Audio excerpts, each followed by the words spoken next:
ആചാര്യ TV Hindu ആചാരങ്ങളെയും അനുഷ്ഠാനങ്ങളെയും കുറിച്ച് കൂടുതൽ അറിയാൻ ഈ ചാനൽ സബ്സ്ക്രൈബ് ചെയ്യുക. നമസ്കാരം. നവരാത്രി അനുഷ്ഠാനങ്ങൾ എന്ന പങ്ക്തിയിലേക്ക് ഏവർക്കും സ്വാഗതം. നാം നവരാത്രിയുടെ മഹാത്മ്യത്തെ പറ്റി വിശദമായി പറഞ്ഞു കഴിഞ്ഞു. ഇനി നവരാത്രി കാലം നാം ഓരോരുത്തരും എപ്രകാരമാണ് അനുഷ്ഠിക്കേണ്ടത് എന്നതിനെപ്പറ്റി ഒരു അവലോകനം നടത്താം. നവരാത്രി കാലത്തെ ദേവി ഉപാസന ഒരു വ്യക്തിയുടെ ജീവിതത്തിലെ എല്ലാ ദുഃഖങ്ങളെയും പരിപൂർണമായി ഉന്മൂലനം ചെയ്യും, ഇല്ലാതെയാക്കും. സമസ്ത ദുഃഖങ്ങളെയും സമ്പൂർണമായി നിവാരണം ചെയ്യുന്നതും അതിവിശിഷ്ടമായ ഐശ്വര്യം നമുക്ക് പകർന്നു തരുന്നതുമാണ് നവരാത്രി അനുഷ്ഠാനങ്ങൾ. ഐശ്വര്യം എന്ന് പറയുമ്പോൾ പണം ലഭിക്കുക, സമ്പദ് സമൃദ്ധി എന്നൊക്കെയാണ് പലരും വിചാരിക്കുന്നത്. സത്യത്തിൽ അങ്ങനെയല്ല. ആ വാക്കിൽ തന്നെ അതിൻ്റെ ഉത്തരമുണ്ട്. ഐശ്വര്യം, ഈശ്വരീയമായത് എന്നാണ് ആ വാക്കിനെ വിഗ്രഹിക്കുമ്പോൾ കിട്ടുന്ന അർത്ഥം. ഈശ്വരീയമായിട്ടുള്ളതെന്തോ അതാണ് ഐശ്വര്യം. അതായത് എല്ലാവിധ നന്മകളും സന്തോഷങ്ങളും സുഖവും സമൃദ്ധിയും കൂടിച്ചേർന്ന അവസ്ഥയാണ് ഐശ്വര്യം. അപ്പം പണം മാത്രമല്ല. നവരാത്രി അനുഷ്ഠാനങ്ങൾ പണത്തിന് വേണ്ടി ചെയ്യുന്നതല്ല, എന്നാൽ സമൃദ്ധിയും അതിൻ്റെ ഒരു ഭാഗമാണ്.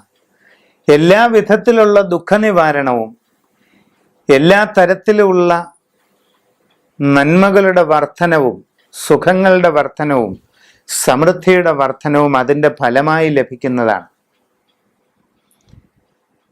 മറ്റെല്ലാ വിധത്തിലുള്ള ചിന്തകളും മനസ്സിനെ വിവിധ കാര്യങ്ങളിലേക്ക് വലിച്ചടുപ്പിക്കുന്ന എല്ലാ തരത്തിലുള്ള ചിന്തകളും കഴിയുന്നത്ര നിയന്ത്രിച്ചുകൊണ്ട് പരമാവധി ഏകാഗ്രതയോടുകൂടി നവരാത്രി അനുഷ്ഠാനം ചെയ്തു പോന്നാൽ തീർച്ചയായും വളരെ ഉത്തമമായ ഫലം നിങ്ങൾക്ക് അതിൽ നിന്ന് കിട്ടുന്നതാണ്.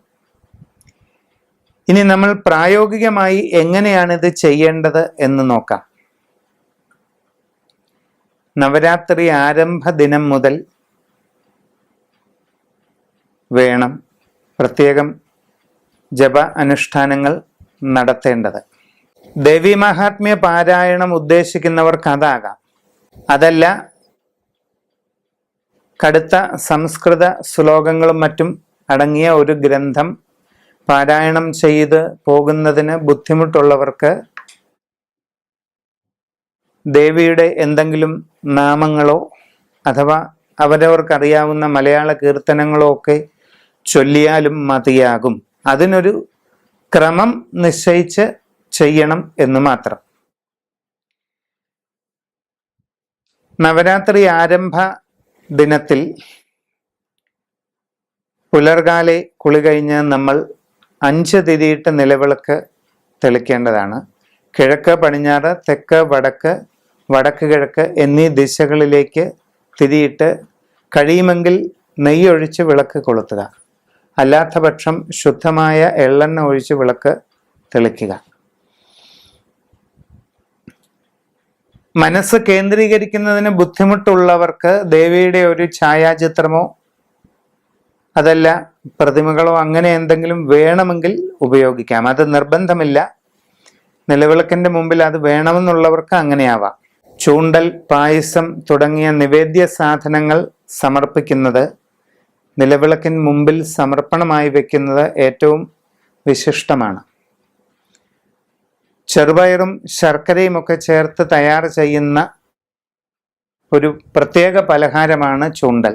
അതല്ലെങ്കിൽ അവൽ, മലർ, ശർക്കര, പഴം, കൽക്കണ്ടം, മുന്തിരി, തേൻ, നെയ്യ് ഇതെല്ലാം ചേർത്ത് ഉണ്ടാക്കുന്ന ത്രിമധുരം സമർപ്പിക്കാം. അതുമല്ലെങ്കിൽ ഉണക്കലരിയും ശർക്കരയും ഒക്കെ ഉപയോഗിച്ച് പായസം ഉണ്ടാക്കാൻ അറിയാവുന്നവർക്ക് അത് തയ്യാർ ചെയ്ത് വെക്കാം. ഇത് നിലവിളക്കിന് മുമ്പിൽ സമർപ്പിച്ച് ഒരു 5 മിനിറ്റ് വച്ചതിന് ശേഷം അതെടുത്തു മാറ്റി അവിടെ കുറച്ച് ജലം സമർപ്പിച്ച് പിന്നീട് ജപം ആരംഭിക്കാം. ദേവി മഹാത്മ്യ പാരായണത്തിനൊരു ക്രമമുണ്ട്. ആദ്യമായി ദേവി കവചം പാരായണം ചെയ്യുക. അത് കഴിഞ്ഞ് അർഗള സ്തോത്രം എന്ന് പറയുന്ന ഒരു സ്തോത്രമുണ്ട്, അത് പാരായണം ചെയ്യുക. മൂന്നാമതായി കീലക സ്തോത്രം എന്നൊരു സ്തോത്രമുണ്ട്, അത് പാരായണം ചെയ്യുക. അതിനുശേഷം ദേവി മഹാത്മ്യം പാരായണം ചെയ്യണം. 13 അധ്യായങ്ങളാണ് ദേവി മഹാത്മ്യത്തിലുള്ളത്.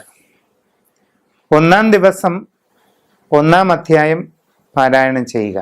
2-ാം ദിവസം 2ഉം 3ഉം അധ്യായങ്ങൾ പാരായണം ചെയ്യണം. 3-ാമത്തെ ദിവസം 4, 5 അധ്യായങ്ങൾ പാരായണം ചെയ്യണം. 4-ാമത്തെ ദിവസം 6-ാമത്തെ അധ്യായം. 5-ാമത്തെ ദിവസം 7, 8 അധ്യായങ്ങൾ. 6-ാമത്തെ ദിവസം 9, 10 അധ്യായങ്ങൾ. 7-ാമത്തെ ദിവസം 11-ാം അധ്യായം. 8-ാമത്തെ ദിവസം 12-ാം അധ്യായം. 9-ാം ദിവസം 13-ാം അധ്യായം പാരായണം ചെയ്ത് തീർക്കുക. വിജയദശമി ദിവസം വിശേഷാൽ സ്തോത്രങ്ങൾ, ദേവി മഹാത്മ്യ സ്തോത്രമുണ്ട്, ദേവി സൂക്തമുണ്ട്. അറിയാവുന്നവർ ഇതൊക്കെ ചൊല്ലി ദേവിയെ ആരാധിക്കുക. മഹാത്മ്യ പാരായണ ക്രമം ഇങ്ങനെയാണ്.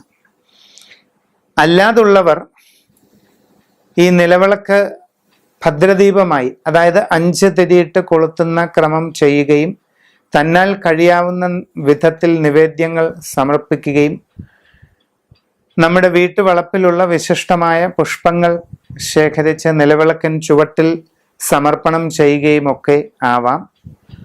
അതോടൊപ്പം രാവിലെയും വൈകിട്ടും ഇങ്ങനെ ചെയ്യുന്നതിനോടൊപ്പം തങ്ങൾക്കറിയാവുന്ന ദേവീ സ്തോത്രങ്ങളോ കീർത്തനങ്ങളോ ഏകാഗ്രതയോടെയും കഴിയുന്നത്ര സ്ഫുടതയോടുകൂടിയും ചൊല്ലി മുമ്പോട്ട് പോവുക. 9 ദിവസങ്ങളിൽ തുടർച്ചയായി ഇങ്ങനെ ചെയ്ത് 10-ാം ദിവസം നാം വിജയദശമി ആചരിച്ച് പൂജയെടുപ്പ് നടത്തി എല്ലാ കാര്യങ്ങളും പൂർത്തിയാക്കേണ്ടതാണ്. അവരവർക്കറിയാവുന്ന വിധത്തിലുള്ള സാധാരണങ്ങളായ ഭാഷാ ശ്ലോകങ്ങളോ കീർത്തനങ്ങളോ ഉപയോഗിച്ചോ കേവല നാമജപങ്ങൾ കൊണ്ടോ ദേവിയെ ആരാധിക്കുന്നവർക്ക് പോലും വിശിഷ്ടവും വളരെ ഗുണാത്മകവുമായ ഒട്ടേറെ നല്ല ഫലങ്ങൾ ഇതിൽ നിന്നും ലഭിക്കുമെന്നുള്ളത് നിശ്ചയമുള്ള കാര്യമാണ്.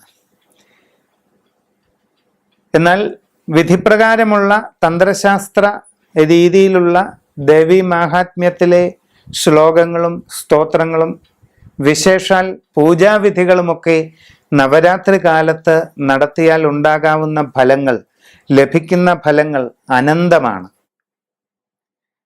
ദേവി മാഹാത്മ്യ പാരായണവും അതിനോടനുബന്ധിച്ചുള്ള ദേവി പൂജകളും കൃത്യമായും നിഷ്ഠയോടുകൂടിയും ചെയ്യുന്നവർക്ക് ചക്രവർത്തി ഫലമാണ് പറയുന്നത്. എന്താണ് കാര്യം? 9 ദിവസം സുരഥ മഹാരാജാവ് മാർക്കണ്ഡേയ മഹർഷിയിൽ നിന്നും ദേവി മഹിമയുടേതായ കഥകൾ മുഴുവനും ശ്രവിച്ചതിന് ശേഷം മഹർഷിയുടെ നിർദ്ദേശപ്രകാരം യമുനാ നദിക്കരയിൽ ദേവി സൂക്തം നിരന്തരം ജപം ചെയ്തുകൊണ്ട് ദേവിയെ തപസ് ചെയ്യുകയുണ്ടായി. 9 ദിവസം നീണ്ടുനിന്ന കഠിനമായ അനുഷ്ഠാനത്തിന്റെ ഒടുവിൽ പരാശക്തിയായ ദുർഗാദേവി ആ സുരഥന്റെ മുമ്പിൽ പ്രത്യക്ഷമായി തനിക്ക് ശത്രുക്കളാൽ നഷ്ടപ്പെട്ട സാമ്രാജ്യം തിരികെ കിട്ടുന്നതാണ് എന്നുള്ള വരമാണ് നൽകിയത്. തുടർന്ന് അങ്ങുമിങ്ങും ചിതറിപ്പോയിരുന്ന നാട്ടുരാജ്യങ്ങളെയും തന്നോട് കൂറു പുലർത്തിയിരുന്ന പ്രജകളെയും സമാഹരിച്ചുകൊണ്ട് ഈ സുരഥ രാജാവ് ഒരു വൻപിച്ച സേനയോടുകൂടി തൻ്റെ സാമ്രാജ്യമായ മഹേന്ദ്രപുരിയിൽ ഒരു പ്രത്യാക്രമണം നടത്തുകയും ശത്രുക്കളെ പൂർണ്ണമായി നിർമ്മാർജ്ജനം ചെയ്ത് തൻ്റെ രാജ്യം തിരികെ പിടിക്കുകയും ചെയ്തു. എന്നാൽ ആ രാജകീയ സുഖഭോഗങ്ങളിൽ ഒട്ടും താല്പര്യം തോന്നാതിരുന്ന അദ്ദേഹം പിൽക്കാലത്ത് പുത്രനെ രാജ്യഭാരമേൽപ്പിച്ച് ദേവീ ഉപാസനയ്ക്കായി വനത്തിലേക്ക് പോകുന്ന കാഴ്ചയാണ് പിന്നീട് നാം കാണുന്നത്. ചക്രവർത്തി പദമാണ് വിധിപ്രകാരം ചണ്ഡികാദേവിയെ ഉപാസന ചെയ്യുന്നവർക്ക് പരിണത ഫലമായി ദേവീ മാഹാത്മ്യം പറയുന്നത്. വിധിപ്രകാരമുള്ള തന്ത്രശാസ്ത്ര സമ്പ്രദായത്തിൽ ദേവിയെ ഉപാസന ചെയ്യുന്നതിന് ഒട്ടേറെ പഠനം ആവശ്യമാണ്. ആവക ആരാധനകളിൽ താല്പര്യമുള്ളവർ ഏറ്റവും കൃത്യനിഷ്ഠയോടുകൂടി ആത്മസമർപ്പണത്തോടുകൂടി അതിൻ്റെ മാർഗങ്ങൾ പഠിച്ച് സ്വായത്തമാക്കിയതിന് ശേഷം വേണം അതേമാതിരിയുള്ള ഉപാസനകളിലേക്ക് കടക്കേണ്ടത്. അല്ലാത്തവർ എല്ലാവിധ സ്വാർത്ഥതയും ഞാനെന്ന ഭാവവും പൂർണ്ണമായി വെടിഞ്ഞ് ഭക്തനിർഭരമായി അവരവർക്കറിയാവുന്ന വിധത്തിൽ പ്രാർത്ഥിച്ചാലും സമ്പൂർണമായ ഒരനുഗ്രഹം ഈ ആരാധനയിൽ നിന്നും കിട്ടുന്നു. അതിന് കാരണമെന്ത് എന്ന ചോദ്യത്തിന് നാം മനസ്സിലാക്കേണ്ട ഒരു കാര്യം, ദേവീ മാഹാത്മ്യത്തിലൂടെ ആരാധിക്കപ്പെടുന്ന ഈ പരാശക്തി സാക്ഷാൽ പ്രകൃതിയാണ്. നാം ജീവിക്കുന്നത് എവിടെയാണ്? പ്രകൃതിയിൽ. രാവിലെ നമ്മൾ വീട്ടിൽ നിന്ന് വെളിയിലിറങ്ങിയാൽ കാണുന്നത് എന്താണ്? പ്രകൃതി. നമുക്ക് ചുറ്റുമുള്ള വൃക്ഷങ്ങളും പക്ഷി മൃഗാദികളും ചിത്രശലഭങ്ങളും വിവിധ പ്രാണികളും നദികളും തോടുകളും കാറ്റും വെയിലും മഴയും, ഇതെല്ലാം പ്രകൃതിയുടെ ഓരോ ഭാവങ്ങളാണ് നാം കാണുന്നത്. ഇതെല്ലാം തന്നെ പരാശക്തിയുടെ ആവിർഭാവങ്ങളാണെന്ന് മനസ്സിലാക്കുക.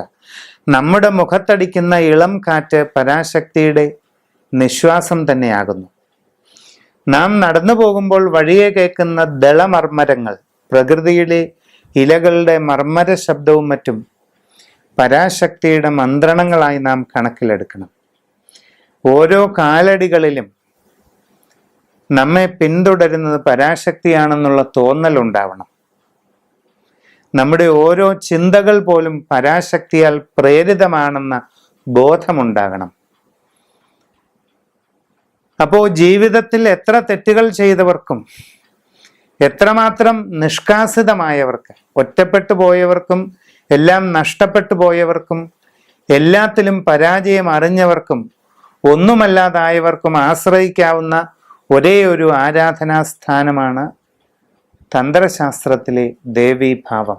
താന്ത്രികർ പറയാറുണ്ട്, ഭൂമൗ സ്ഖലിതപാദാനാം ഭൂമിരേവാവലംബനം ത്വയി ജാതാപരാധാനാം ത്വമേവ ശരണം ശിവേ. ഭൂമിയിൽ നടന്നു പോകുമ്പോൾ കാലിടറി വീഴുന്നവരെ താങ്ങുന്നത് ഭൂമി തന്നെയാണ്. അതേപോലെ അവിടുത്തെ ആരാധനയിൽ എന്ത് തെറ്റുകുറ്റങ്ങൾ സംഭവിച്ചാലും അതെല്ലാം പുറത്ത് അത് പൂർണ്ണതയോടുകൂടി ഉൾക്കൊള്ളുന്നവളാണ് ഈ സാക്ഷാൽ പ്രകൃതിയാകുന്ന ദേവീഭാവം.